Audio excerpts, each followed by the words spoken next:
ಎಲ್ಲರಿಗೂ ನಮಸ್ಕಾರಗಳು. ಇವತ್ತು ಕಲಬುರಗಿ ನಗರಾಭಿವೃದ್ಧಿ ಪ್ರಾಧಿಕಾರದ ಸಿಎ ನಿವೇಶನವನ್ನು ಕಾನೂನು ಬಾಹಿರವಾಗಿ ತಮ್ಮ ಹೆಸರಿಗೆ ಖಾತೆ ಮಾಡಿಕೊಂಡವರ ವಿವರವನ್ನು ನಾನು ನಿಮ್ಮೆಲ್ಲರಿಗೂ ತಿಳಿಸ್ತೇನೆ. ಕಲಬುರಗಿಯಲ್ಲಿ ವಿವೇಕಾನಂದ ಎಜುಕೇಷನ್ ಟ್ರಸ್ಟ್ನವರು ಸಂಚಾಲಿತ ವಿವೇಕಾನಂದ ವಿದ್ಯಾನಿಕೇತನ ಶಾಲೆ ಇದೆ. ಇದು ಕರ್ಣೇಶ್ವರ ನಗರದಲ್ಲಿ ಇದೆ. ಈ ಶಾಲೆಯ ಆಡಳಿತ ಮಂಡಳಿಯವರು ಕಲಬುರಗಿ ನಗರಾಭಿವೃದ್ಧಿ ಪ್ರಾಧಿಕಾರದಿಂದ ಒಂದು ಸಿಎ ನಿವೇಶನವನ್ನು ಪಡಿತಾರೆ. ಸಿಎ ನಿವೇಶನ ಸಂಖ್ಯೆ 86, ಅದರ ಅಳತೆ 4648 ಚದರಡಿ. ಈ ಸಿಎ ನಿವೇಶನವನ್ನು ಕಲಬುರಗಿ ನಗರಾಭಿವೃದ್ಧಿ ಪ್ರಾಧಿಕಾರದಿಂದ ಸಬ್ ರಿಜಿಸ್ಟ್ರಾರ್ ಕಚೇರಿಯಲ್ಲಿ ಲೀಸ್ ಅಗ್ರಿಮೆಂಟ್ ಆಗುತ್ತೆ. ಯಾವುದೇ ಒಂದು ಸಿಎ ನಿವೇಶನ ಸಿವಿಕ್ ಕಮ್ಯುನಿಟಿ ಸೈಟ್ ತಗೊಂಡ್ರೆ ಅದು 30 ವರ್ಷಗಳ ಕಾಲಾವಧಿ ಅವರಿಗೆ ಲೀಸ್ ಅಗ್ರಿಮೆಂಟ್ ಮಾಡಿಕೊಡ್ತಾರೆ, ಕರಾರು ಒಪ್ಪಂದ ಮಾಡಿಕೊಡ್ತಾರೆ.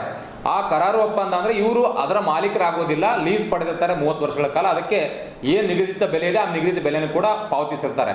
ಆದರೆ ಈ ವಿವೇಕಾನಂದ ಎಜುಕೇಷನ್ ಟ್ರಸ್ಟ್ನ ಅಧ್ಯಕ್ಷರಾದ ಶ್ರೀಮತಿ ಸುವರ್ಣ ಸಿದ್ದಪ್ಪ ಭಗವತಿಯವರು ಏನು ಮಾಡ್ತಾರೆ ಅಂದರೆ, ಕಾನೂನು ಬಾಹಿರವಾಗಿ ಸುಳ್ಳು ದಾಖಲೆಗಳನ್ನು ಸಲ್ಲಿಸಿ ಮಹಾನಗರ ಪಾಲಿಕೆ ವಲಯ ಕಚೇರಿ 1ರಲ್ಲಿ ಇವರ ಹೆಸರಿಗೆ ಖಾತಾ ಮಾಡ್ಕೋತಾರೆ. ಕಲಬುರಗಿ ನಗರಾಭಿವೃದ್ಧಿ ಪ್ರಾಧಿಕಾರದ ಆಸ್ತಿನ ಇವರ ಹೆಸರಿಗೆ ಖಾತಾ ಮಾಡಿಕೊಳ್ಳಲು ಹೇಳಿದವರು ಯಾರು? ಇವರಿಗೆ ಕಾನೂನು ಇವ್ರಿಗೆ ಗೊತ್ತಿಲ್ವಾ?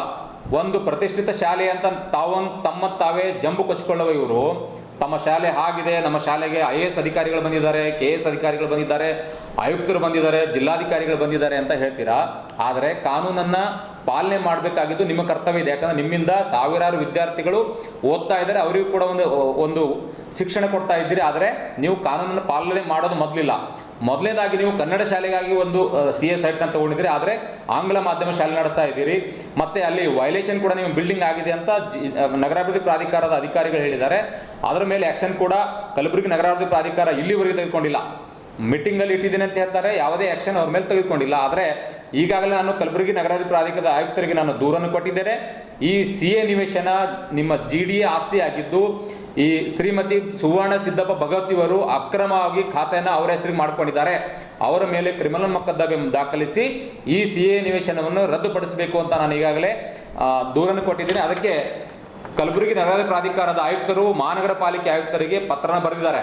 ಈ ಸಿಎ ನಿವೇಶನದ ಸೈಟ್ ನಮ್ದಿರುತ್ತೆ, ಹಾಗಾಗಿ ಇದರ ಖಾತೆಯನ್ನು ರದ್ದುಪಡಿಸಿ, ಈ ಖಾತೆ ಮಾಡಿದರೆ ರದ್ದುಪಡಿಸಿ ಅಂತ ಈಗಾಗಲೇ ಇದೇ ತಿಂಗಳ 3ನೇ ತಾರೀಕಿನಂದು ಲೆಟರ್ ಬರೆದಿದ್ದಾರೆ. ಆದರೂ ಕೂಡ ಮಹಾನಗರ ಪಾಲಿಕೆ ಆಯುಕ್ತರು ಮತ್ತು ವಲಯ ಆಯುಕ್ತರು ಇದ್ರ ಮೇಲೆ ಯಾವುದೇ ಆ್ಯಕ್ಷನ್ ತಗೋತಾ ಇಲ್ಲ. ಒಂದು ವೇಳೆ ಆ್ಯಕ್ಷನ್ ತೆಗೆದುಕೊಂಡಿಲ್ಲ ಅಂದ್ರೆ ನಾವು ನ್ಯಾಯಾಲಯದ ಮೊರೆ ಹೋಗ್ತೇವಂತ ಈ ಮೂಲಕ ಹೇಳ್ತೇನೆ. ಯಾಕಂದರೆ ನಮ್ಮ ಶಾಲೆ ಪ್ರತಿಷ್ಠಿತ ಶಾಲೆ, ಮೌಲ್ಯಗಳನ್ನು ನಾವು ಕಲಿಸ್ತಾ ಇದ್ದೇವೆ, ಶಿಕ್ಷಣ ಗುಣಮಟ್ಟ ಈ ಥರ ಇದೆ, ಆ ಥರ ಇದೆ ಜಂಬು ಕೊಚ್ಚಿಕೊಳ್ಳುತ್ತಿರುವ ಈ ಶಿಕ್ಷಣ ಸಂಸ್ಥೆಯವರು ಒಂದು ಕೇಳಕ್ಕೆ ಇಷ್ಟಪಡ್ತೇನೆ. ಕಾನೂನಿದೆ, ಸಿಎ ನಿವೇಶನ ಹಂಚಿಕೆ ನಿಯಮ ಇದೆ, ಮತ್ತು ನಿಮಗೆ 30 ವರ್ಷಗಳ ಸಬ್ ರಿಜಿಸ್ಟ್ರಾರ್ ಕಚೇರಿಯಲ್ಲಿ ಲೀಸ್ ಆಗಿದೆ.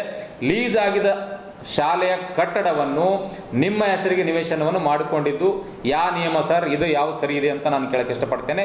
ಸೊ GDA ಆಯುಕ್ತರು ಇವ್ರ ಮೇಲೆ ಕ್ರಿಮಿನಲ್ ಮೊಕದ್ದಮೆ ದಾಖಲೆ ಮಾಡಬೇಕು ಮತ್ತು ಕೂಡಲೇ ಸಿಎ ಸೈಟನ್ನು ರದ್ದುಪಡಿಸಬೇಕು. ಯಾಕಂದರೆ ಕಳೆದ 6 ತಿಂಗಳಿಂದ ನಾವು ದೂರು ಕೊಡ್ತಾ ಇದ್ದೇವೆ, ಇದನ್ನು ರದ್ದುಪಡಿಸಬೇಕು ಅಂತ ನಾವು ಹೇಳ್ತೀವಿ. ಒಂದು ವೇಳೆ ರದ್ದುಪಡಿಸದೇ ಇದ್ದರೆ ಅಲ್ಲೇ ನಾವು ಪ್ರತಿಭಟನೆ ಮಾಡುವ ವಿಷಯವನ್ನು ಈಗಾಗಲೇ ನಾನು ನನ್ನ ಪತ್ರದಲ್ಲಿ ಹೇಳಿದ್ದೇನೆ. ಕೂಡಲೇ ಸಿಎ ನಿವೇಶನವನ್ನು ರದ್ದುಪಡಿಸಬೇಕು ಮತ್ತು ಇವ್ರ ಮೇಲೆ ಏನು ಅಕ್ರಮವಾಗಿ ಖಾತಾ ಮಾಡ್ಕೊಂಡಿದ್ದಾರೆ ಇವ್ರ ಮೇಲೆ ಕ್ರಿಮಿನಲ್ ಮೊಕದ್ದಮೆ ದಾಖಲಿಸಬೇಕಂತ ನನ್ನ ಆಗ್ರಹ ಇದೆ.